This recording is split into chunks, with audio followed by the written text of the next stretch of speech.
Hello दोस्तों, welcome to ICM channel. सो हमसे discuss करने वाले हैं आपका बजाज फिनसर्व के बारे में। तो यार इस वीडियो को ज़रूर से अंत तक देखना, लेकिन उससे पहले इस चैनल को ज़रूर से सब्सक्राइब और इस वीडियो को ज़रूर से लाइक कर सकते हो। तो चलो डिस्कस करते हैं पहले बजाज फिनसर्व के बारे में। सबसे पहले आज आप देख सकते हो कि जो बजाज फिनसर्व में आपका 1.67% का जो है गेन देखने को मिल रहा है। अब मैंने पहले ही आपको कहा था, ठीक है, और मैंने जो पिछले वीडियो के मैंने कमेंट भी मैंने लिखा था कि जब तक आपका बजाज फाइनेंस, ठीक है, जब तक बजाज फाइनेंस आपका ऊपर होगा 6200 के लेवल के, तब तक आप आराम से निश्चिंत रहो, ठीक है। बजाज फिनसर्व यहाँ पे आपको ऊपर जाएगा और ऐसा मैंने थंबनेल भी लिखा है। तो आप जाके ज़रूर से एक बार जो यहाँ पे तब देख लेना, ठीक है। मेरा एक चीज़ मैं सबसे पहले बता दूँ ना, किसी भी स्टॉक में यहाँ पे जब बाई करते हो, किसी भी शेयर को जब यहाँ पे बाई करते हो तो पेशेंस यहाँ पे रखना पड़ता है। अब यदि मान लो आपने बाई किया होगा एक हाई प्राइस में, ठीक है, और जब इतना लो गया, तो जो लोग जानते हैं कि इस कंपनी के बारे में कि ये कंपनी कैसी है और बहुत कम समय में ये कंपनी जो है डाउन जाती है, ठीक है, बहुत कम आपने देखा होगा कि बजाज फिनसर्व या बजाज फाइनेंस जो है आपको नीचे जा रही है। लेकिन जब आपको ऐसा मौका जब आपको मिल रहा है तो फिर आपको बाई करना था, ठीक है, और आराम से बाई करना था, यानी कि आपको एवरेज धीरे धीरे करके आपको एवरेज करना था।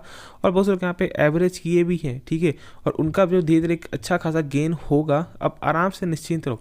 अब देखो, अब इसकी कोई गारंटी तो होती नहीं है कि आज ये स्टॉक जब आपका ऊपर जा रहा है तो कल फिर यहाँ पे नीचे ना जाए, ठीक है, क्योंकि ये मार्केट है और मार्केट में कब क्या हो जाता है वो कोई नहीं जानता है। लेकिन हम सब एक ही चीज़ को लेकर जाते हैं और वो है आपका फंडामेंटल।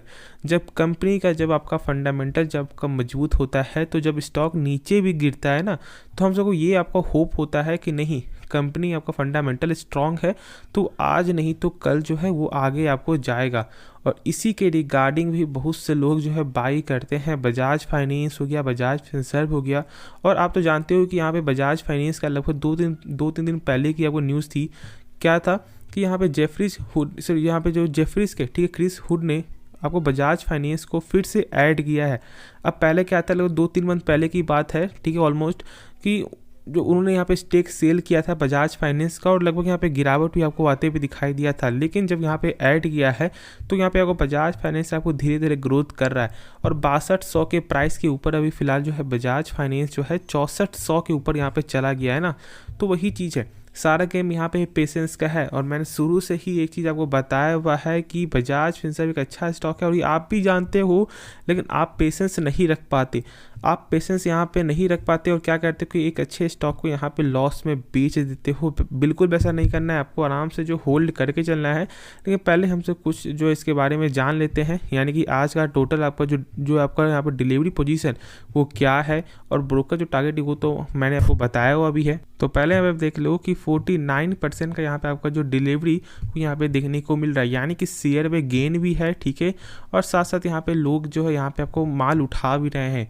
तो ये सबसे अच्छी बात है। और आगे यहाँ पे देखो कि ब्रोकर क्या टारगेट है, तो मैं थोड़ा बता दूं आपको कि यहाँ पे देखो ICICI डायरेक्ट जो टारगेट था वो था आपको 1625 और जो शेयर खान का जो टारगेट है वो आपका 1650 रुपये का यहाँ पे देखने को मिल रहा है।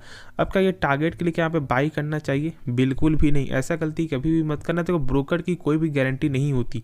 अब आज आप देख रहे हो कि यहाँ पे जो है इनका ब्रोकर जो टारगेट है यहाँ पे बुलिश है, ठीक है, लेकिन फिर यहाँ पे कल क्या हो जाएगा कि जैसे कि मान लो स्टॉक में कुछ प्रेशर आ जाता है या मान लो कुछ भी स्टॉक का नंबर खराब आ जाता है, तो ब्रोकर का वही जो टारगेट जो आप देख रहे हो 1600 वो घटकर आपका आ जाएगा 1300-1200।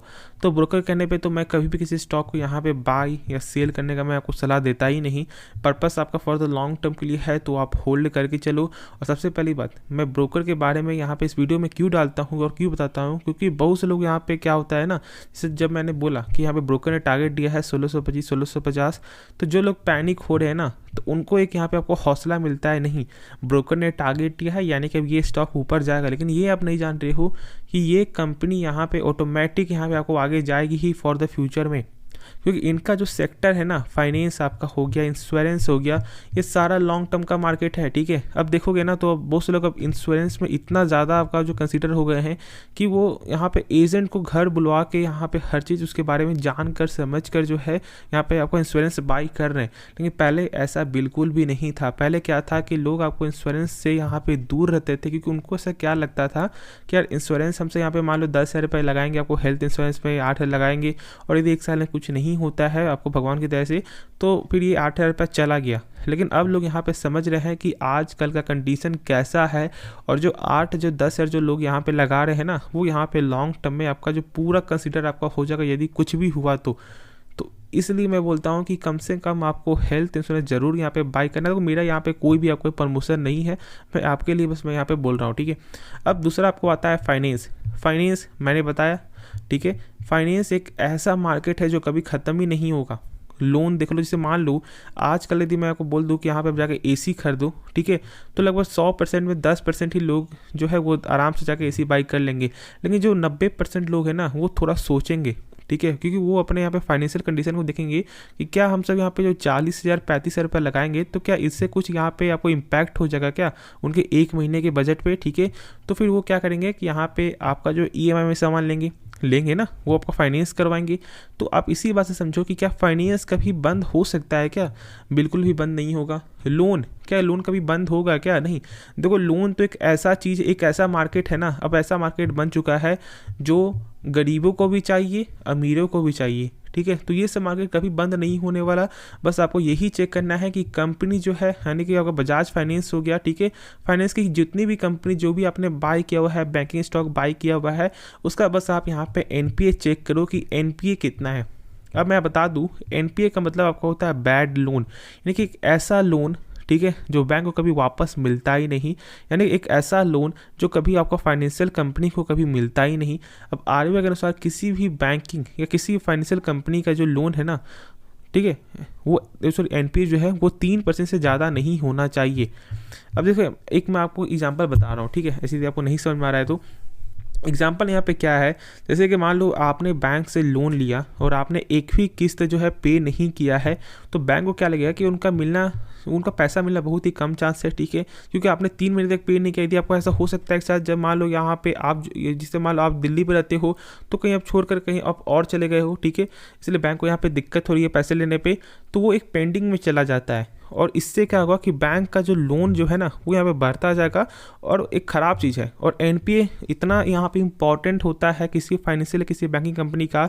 आप इसी बात से सोच सकते हो कि यस बैंक जो यहाँ पे गिरा, ठीक है, और आपका RBL बैंक देख लो, बंधन बैंक देख लो, जो इतना ज़्यादा प्रेशर में आपको आ गया, उसकी वजह था यहाँ पे NPA जैसे ही आपको 3% क्रॉस करेगा, मार्केट उसे यहाँ पे नेगेटिव सेंटिमेंट पकड़ लेता है, इसलिए आप NPA देखो। अब देखो यहाँ पे NPA जो है बजाज फाइनेंस का कितना, क्योंकि देखो यार ज़्यादा वीडियो लंबा हो जाएगा, ठीक है, तो NPA जो आपका बजाज फाइनेंस का है ना, वो आपका 0.42% आपको देखने को मिल रहा है इस क्वार्टर पे, और लगभग पिछले 3 क्वार्टर में जो है आपका 0.6 से जो है यहाँ पे कम ही देखने को मिल रहा है। तो इसी बात से आप यहाँ पे समझ सकते हो कि कितना अच्छा आपका जो फंडामेंटल है, ठीक है, आपका बजाज फाइनेंस का, और NPA बहुत ही बेहतरीन है। लेकिन देखो, किसी भी कंपनी का यहाँ पे सारा कुछ यहाँ पे आपका पॉजिटिव है, लेकिन एक ना एक ज़रूर आपका यहाँ पे नेगेटिव होता ही है। और इस कंपनी का यहाँ पे नेगेटिव क्या है, जो है आपका बजाज फिनसर्व का, वो है आपका कैश फ्लो इस कंपनी का यहाँ पे नेगेटिव देखने को मिलता है। समझो, कैश फ्लो हमें यहाँ पे आपको ये बताता है कि कंपनी जो भी सामान जो है बेच रही है, क्या उसका पैसा जो है रिटर्न मिल रहा है या फिर नहीं मिल रहा है, ठीक है। अब कैश फ्लो यहाँ पे 3 तरह का होता है। कैश फ्रॉम यहाँ पे आपको जो ऑपरेटिंग एक्टिविटी, दूसरा आपका इन्वेस्टिंग एक्टिविटी, थर्ड आपका फाइनेंसिंग एक्टिविटी। लेकिन जो मेन है ना, वो आपका होता है ऑपरेटिंग एक्टिविटी, ठीक है। और आपका ऑपरेटिंग एक्टिविटी का मतलब ही है जो मैंने अभी बताया है। अब बाकी इन्वेस्टिंग यानी कि कंपनी कहाँ पे इन्वेस्ट कर रही है, उसके जरिए कितना पैसा मिल रहा है, फाइनेंस क्या है, वो सभी का अलग मैटर हो गया, ठीक है। लेकिन आपका ओवरऑल यदि चेक करोगे ना इस कंपनी का, यानी जो पूरा नेट कैश फ्लो चेक करोगे, यहाँ पे निगेटिव सारा कुछ यहाँ पे जोड़ के पॉजिटिव जोड़ के, तो फिर यहाँ पे आपको जो पॉजिटिव ही देखने को मिलता है, ठीक है, यानी कि इनका कोई लॉस नहीं है। लेकिन जो सेल्स जो यहाँ पे बिक रहा है, जो सामान बिक रहा है, उसका पैसा जो रिटर्न नहीं मिल रहा है, वो यहाँ पे निगेटिव आपको देखने को मिल रहा है, और यहाँ पे आप देख भी सकते हो। लेकिन ओवरऑल यहाँ पे पॉजिटिव, बस यही एक जो निगेटिव देखने को मिलता है। बाकी आप जानते हो कि कंपनी का लगातार आपका जो एसेट भी यहाँ पे बढ़ते हुए दिखाई दे रहा है, ठीक है। प्लस अभी जब देखोगे यहाँ पे रिजल्ट, यदि आप चेक करोगे यहाँ पे जो सेल्स देखोगे, तो नंबर यहाँ पे 1 साल का देख लो तो लगातार ही आपको ग्रोथ ही देखने को मिल रहा है। ऐसा बिल्कुल नहीं हुआ है कि किसी 1 साल में यहाँ पे कम आ गया, नहीं, लगातार ही यहाँ पे ग्रोथ है। और इस ईयर भी जो अभी पूरा ख़त्म भी नहीं हुआ है, ठीक है, आपका फाइनेंशियल ईयर, उसमें भी यहाँ पे आपका जो है 77,000 का यहाँ पे आपका जो है सेल्स हो चुका है, 77,000 करोड़ का। तो अब ये सब देख रहे हो ना कि कितना अच्छा यहाँ पे आपका लगातार ग्रोथेबल बिजनेस है ये। और इसलिए बोलता हूँ कि जो है बजाज फिनसर्व के पास एक चीज़ और है कि इनके पास कैपिटल की कोई भी कमी नहीं है और कंपनी का आरओसी चेक कर लो, आरओई चेक कर लो, सारा कुछ जो है बेहतरीन ही देखने को मिलता है। अभी आरओसी क्या होता है? आरओसी मतलब आपको होता है रिटर्न ऑन कैपिटल एम्प्लॉयड, यानी कि कंपनी जब अपने ऊपर 100 रुपया लगा रही है तो उसका वही 100 रुपया 1 साल बाद कितना रुपया बन जाता है, उसी को हमसे बोलते हैं आरओसी। यानी कि मान लो कंपनी 100 रुपया लगाई अपने ऊपर तो कंपनी का बन जाता है आपका 111 रुपया, तो इसी को हम सब आरओसी बोलते हैं। अब बात आपको आता है कि क्या अब यहाँ से बाई करना सही रहेगा? समझो यहाँ पे यदि फॉर द पर्पस आपका लॉन्ग टर्म के लिए है ना, लॉन्ग टर्म पर्पस से आपका, तो फिर आप जो यहाँ पे आपको SIP के द्वारा ही बाई करना है। ये गलती मत करना कि पूरा एक बार में पूरा पैसे को यहाँ पे झोंक दो, बिल्कुल मत करना। ऐसे करोगे तो आप फंसोगे, ठीक है? कोई भी स्टॉक में फंसोगे, कितना भी अच्छा स्टॉक हो उसमें फंस सकते हो फॉर शॉर्ट टर्म के लिए। अब जैसे कि मान लो आपके पास यहाँ पे जो 1,40,000 रुपया है 100 पीस के लिए, ठीक है? अब 1,40,000 आपके पास है ना यहाँ पे, तो अब क्या करो, पहले 20 पीस खरीदो, ठीक है?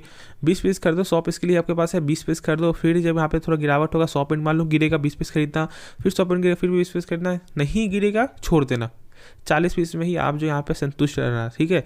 बस ऐसे यहाँ पे करना है और आराम से यहाँ पे आपको होल्ड करके चलना है फॉर द लॉन्ग टर्म के लिए। और ये जानते हो कि ये कंपनी बस ये नहीं कि यहाँ पे आपका बस प्रॉफिट ही देगी, नहीं, यहाँ पे आपको जो डिविडेंड भी आपको मिलेगा ना, तो ये सब भी तो देखो, और देख रहे हो यहाँ पे बोनस, ये सब भी तो देखो। तो आराम से यहाँ पे आपको होल्ड करके चलना है फॉर द फ्यूचर के लिए, आराम से पैसा बनेगा। बाकी आपको जो भी डाउट है आप कमेंट में ज़रूर पूछो, मैं उसका रिप्लाई ज़रूर दूंगा, ठीक है? और टेंशन फ्री रहो। स्टॉक कभी मान लो ऐसे नीचे भी गिर जाए कोई दिक्कत वाली बात नहीं है, आपको होल्ड करके चलना है, और जो ऊपर बढ़ जाए तभी आपको होल्ड करके चलना है। पेशेंस यहाँ पे तभी दिखाओ जब स्टॉक आपको नीचे गिर रहा है, जब ऊपर बढ़ रहा है और नीचे गिरता है, तब तक यहाँ पे खुद ही आपको पेशेंस जो है वो देखने को मिल जाता है ना।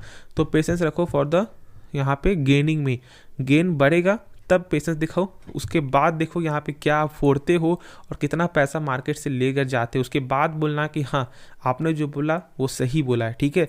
तो चलो, जो भी डाउट है आप कमेंट जरूर पूछ लेना। मैं इस वीडियो को बंद करता हूँ, लेकिन इससे पहले जरूर से इस चैनल को सब्सक्राइब कर दो और इस वीडियो को जरूर से लाइक कर देना। तो मिलते हैं नेक्स्ट वीडियो में, तो तब तक के लिए धन्यवाद।